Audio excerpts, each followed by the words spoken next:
Hello students, today we will start next part of the kinematics part 5.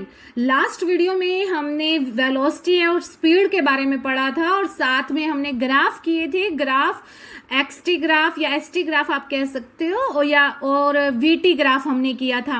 आज हम करेंगे acceleration. Okay, so what is the acceleration? Acceleration rate of change of velocity of an object with respect to time t. ठीक है, with respect to time t.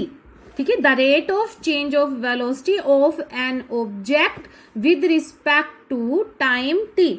अब कैसे निकालेंगे ये acceleration को? हम लोग रिप्रेजेंट करते हैं a से. तो इसका मतलब a क्या हुआ आपका? Change in velocity, change in velocity divide by में टाइम. ये मैंने आपको लास्ट वीडियो में भी बताया था कि जब भी आपका अगर रेट लग जाता है, ठीक है, विद रिस्पेक्ट टू टाइम, तो इसका मतलब वो चेंज जो भी आपकी क्वांटिटी है उसको किससे डिवाइड करना है? आपको टाइम से डिवाइड करना है. अगर मैं इतना इतना रखती हूँ तो ये सिर्फ क्या है आपका? Change in velocity. लेकिन अगर टाइम से मैंने नीचे डिवाइड कर दिया तो ये क्या हो गया? अब आपके पास rate of change of velocity, right. अब इसके बाद चेंज इन वेलोसिटी देखिए क्या है. चेंज इन वेलोसिटी, अब हम लोग यहां पर कंसीडर करते हैं कि कोई भी जो ऑब्जर्वर है वो आपका यहां t इक्वल टू 0 पर उसकी जो वेलोसिटी थी वो 0 थी, राइट. लेकिन अगर मैं उसको t इक्वल टू t1 पर देखती हूँ, t equal to t1 time पर, तो उसकी वेलोसिटी अब क्या हो गई? u1 हो गई. ठीक है, या u आप लगा सकते हैं. ठीक है, और साथ में जब आपका टाइम इंटरवल t2 हो गया तब उसकी वेलोसिटी कितनी हो गई? v हो गई. तो ये जो वेलोसिटी है, ये वेलोसिटी अगर आप t1 और t2 टाइम इंटरवल ले रहे हैं, ठीक है, तो t1 इंटरवल पर ये आपकी क्या हो जाएगी? ये आपकी इनिशियल वेलोसिटी, और t2 टाइम पर v आपकी क्या हो जाएगी? Final velocity. तो चेंज इन वेलोसिटी क्या होता है? फाइनल वेलोसिटी, वेलोसिटी फाइनल और वेलोसिटी इनिशियल. ठीक है, तो ये क्या हो गया आपके पास? v माइनस में u हो गया. तो इसका मतलब a की वैल्यू आपके पास क्या आ गई? v माइनस में u. और v माइनस u टाइम किस दौरान भी लिया गया है? t1 से लेके t2 तक. तो यहां पर जो ये टाइम आएगा ये क्या आ जाएगा आपका? t2 माइनस में t1. अगर आप t2 माइनस t1 को t के इक्वल कंसिडर कर ले तो ये एक्सप्रेशन आपके पास क्या बन जाएगा? a equal to v minus u divide by में t, राइट. तो ये था आपका एक्सेलरेशन. इसकी यूनिट क्या होगी? यूनिट ऑफ ए, देखिए ये किसके इक्वल है? Change in velocity divide by में टाइम. तो चेंज इन वेलोसिटी, वेलोसिटी की जो यूनिट होगी वही चेंज इन वेलोसिटी की होगी, तो मतलब मीटर पर second divide by time. Time की क्या है आपके पास? सेकेंड. तो इसका मतलब ये क्या हुआ? मीटर पर सेकेंड स्क्वायर. ये कौन सी यूनिट आ गई उसकी? ये आपके पास SI यूनिट आ गई, SI. ठीक है, और अगर कोई कहता है कि सीजीएस में निकालो तो सीजीएस में ये क्या हो जाएगी आपके पास? सेंटीमीटर पर सेकेंड स्क्वायर. तो ये आपके पास सीजीएस यूनिट. SI यूनिट क्या होती है और सीजीएस यूनिट क्या होती है? ये सब आपका फर्स्ट यूनिट में आया हुआ है. ठीक है, अब इसके बाद आपके पास आता है टाइप्स ऑफ एक्सेलरेशन.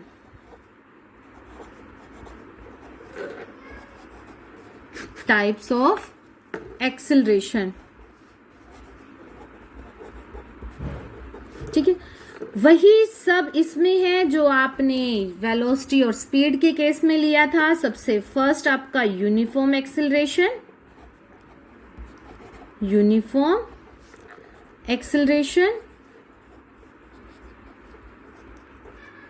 ठीक है, देन आपके पास नॉन यूनिफॉर्म,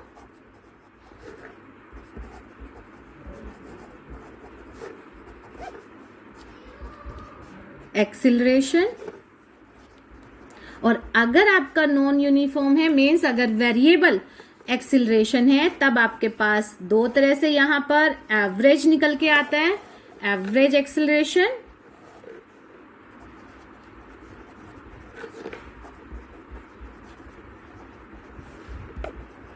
ठीक है, और इंस्टेंटेनियस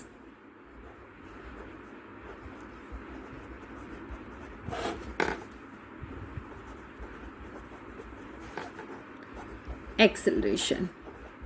ठीक है, तो ये सारी चीजें अब हम पढ़ेंगे।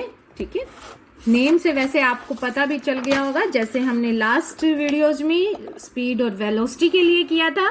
देखिए, यूनिफॉर्म एक्सेलरेशन, सबसे पहले अगर आपका चेंज इन वेलोसिटी वो क्या हो, आपकी इन ईच टाइम कांस्टेंट है। ठीक है, if change in velocity of an object in each unit time is constant, then acceleration is क्या आएगा आपके पास, वो भी कांस्टेंट आएगा। और इस तरह के मोशन को क्या बोला जाता है, uniformly accelerated motion, uniformly accelerated motion. ठीक है, उसके बाद है नॉन यूनिफॉर्म एक्सेलरेशन। अगर नॉन यूनिफॉर्म एक्सेलरेशन की बात कर रहे हैं हम, तो इसका मतलब चेंज इन वेलोसिटी जो है of an object in each unit time is not constant, वो कांस्टेंट नहीं होगी। तो एक्सेलरेशन भी आपका कांस्टेंट नहीं आएगा, वो भी आपका क्या आएगा, वेरिएबल आएगा, या आप कह सकते हैं नॉन यूनिफॉर्म आएगा। And this known as the non uniform accelerated motion, right. अब अगर नॉन यूनिफॉर्म है आपके पास, वेरिएबल एक्सेलरेटेड है, तो हम क्या निकालेंगे, एवरेज एंड द इंस्टेंटेनियस। तो सबसे पहले हम क्या लेके चलते हैं, एवरेज एक्सेलरेशन।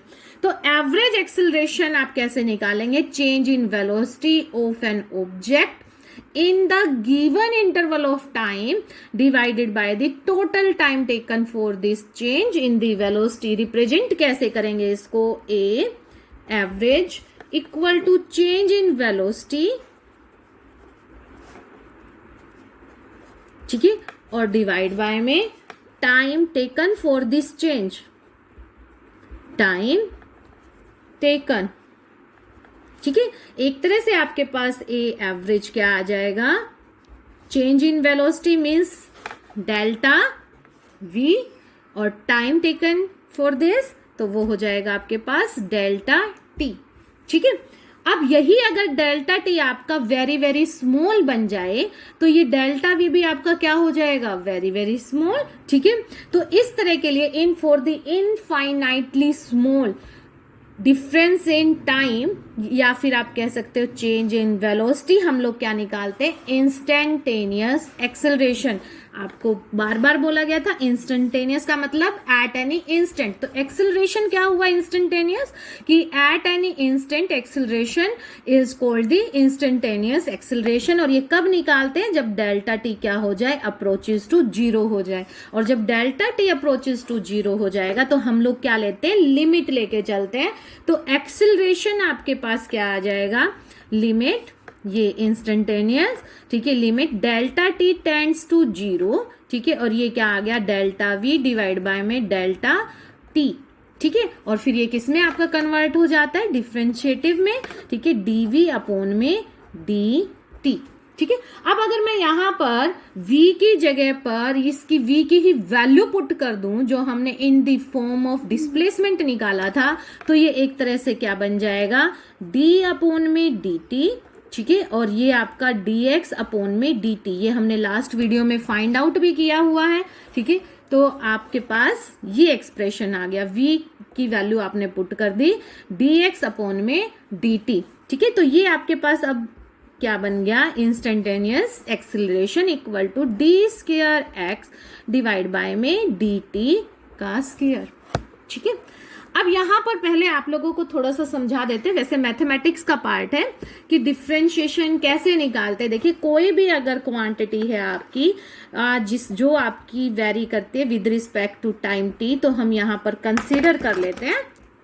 सपोज करो आपके पास जो x है वो है 5t स्क्वायर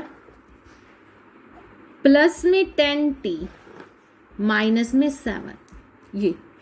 ठीक है, तो इसमें अब आपको dx बाय dt निकालनी है। तो dx बाई dt किसकी वैल्यू आ जाएगी, v की। और एक्सेलरेशन निकालना है, एक्सेलरेशन मतलब double differentiated means D square x upon में डी टी स्केयर निकालना है, ठीक है। तो इसके लिए अब आप पहले ये समझिए कि किसी भी क्वांटिटी का डिफरेंशिएशन निकालते कैसे हैं। सपोज करो मेरे पास x की पावर n है, x की पावर n, ठीक है। तो अगर मुझे इसका डिफरेंशिएशन करना है तो dx क्या हो जाएगा आपका, dx इक्वल टू, ये जो पावर होती है ये आगे आ जाती है n, ठीक है।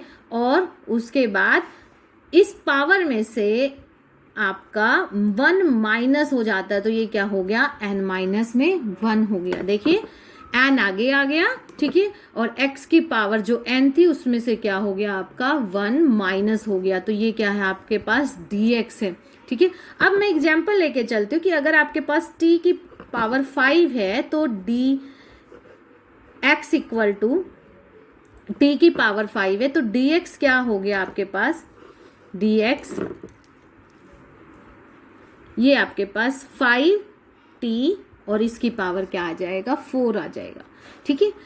अब अगर आपके पास कंसीडर करो कोई भी कांस्टेंट क्वांटिटी है, कांस्टेंट क्वांटिटी कौन सी होती है, जैसे 1 2 3 4 5 6 है, ठीक है। तो x इक्वल टू अगर आपके पास 5 है, ठीक है, तो आपके पास जो dx होगा वो क्या होगा, 0 होगा। किसी भी कांस्टेंट क्वांटिटी का जो डिफरेंशिएशन है वो क्या हो जाता है, 0 हो जाता है, राइट। तो ये चीजें आपको ध्यान रखनी है, ठीक है। अभी जो जो चीजें मैथमेटिक्स के अकॉर्डिंग आती जाएंगी वो आपको साथ के साथ समझा दी जाएगी। तो आप ये चीज ध्यान रखना कि अगर आपके पास कोई भी फंक्शन ऑफ x है that is equal to x की पावर n, तो यहां पर आप कर लीजिए डी एफ एक्स, इधर लिख देते हैं डी एफ एक्स, ठीक है। इसका डिफरेंशिएशन इक्वल टू दिस, ठीक है। तो ये n आगे आ गया और n की में से क्या हो गया आपका माइनस में 1 हो गया, तो ये डिफरेंशिएशन हो गया। एग्जाम्पल के तौर पे हमने ले लिया x इक्वल टू टी 5 है तो dx क्या हो गया आपके पास 5t4 आ गया। तो हम अपने एग्जाम्पल पे चलते जो हमने लिया था। आपके पास x क्या हो गया, आपके पास डिस्प्लेसमेंट हो गया,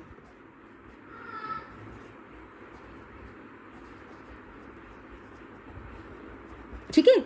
x आपके पास डिस्प्लेसमेंट, और ये इक्वेशन दे दी इस डिस्प्लेसमेंट के लिए कि 5t का स्क्वायर प्लस में आपके पास 10t माइनस में 7 है, तो how can you find out the value of velocity and the acceleration. तो देखिए v इक्वल टू होगा आपके पास dx बाई टी, ठीक है। तो इसको करो तो 2 को क्या ले आए आप आगे ले आए, ठीक है। और इनटू में ये आपके पास क्या आ गया, t बच गया, ठीक है। और अब 10t का जो डेरिवेटिव निकालेंगे तो ये क्या आ जाएगा 10, t की पावर यहां पर एक तरह से क्या है 1 है, तो 1 को आप आगे लेके आएंगे, ठीक है। और फिर t की पावर 1 में से अगर आप 1 को माइनस करेंगे तो t की पावर कितनी बचेगी, 0 बचेगी, ठीक है। तो ये हो गया t की पावर 0, ठीक है।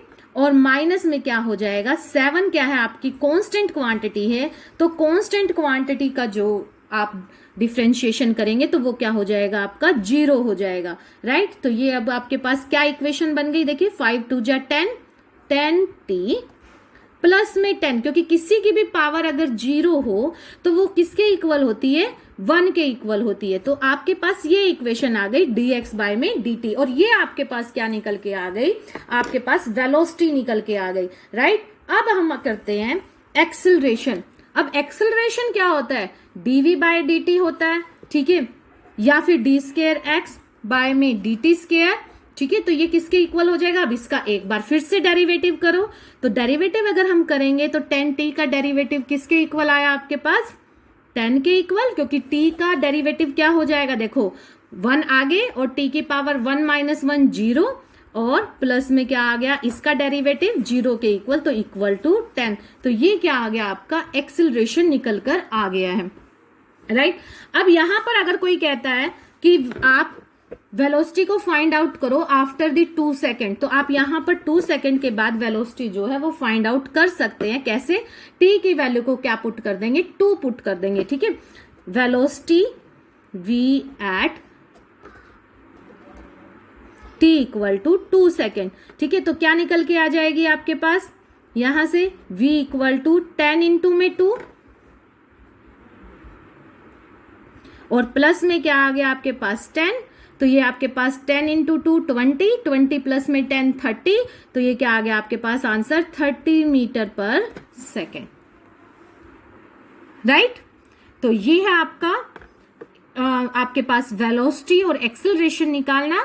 ठीक है, किस तरह से डिफरेंशिएशन होता है ये भी मैंने आपको समझा दिया है।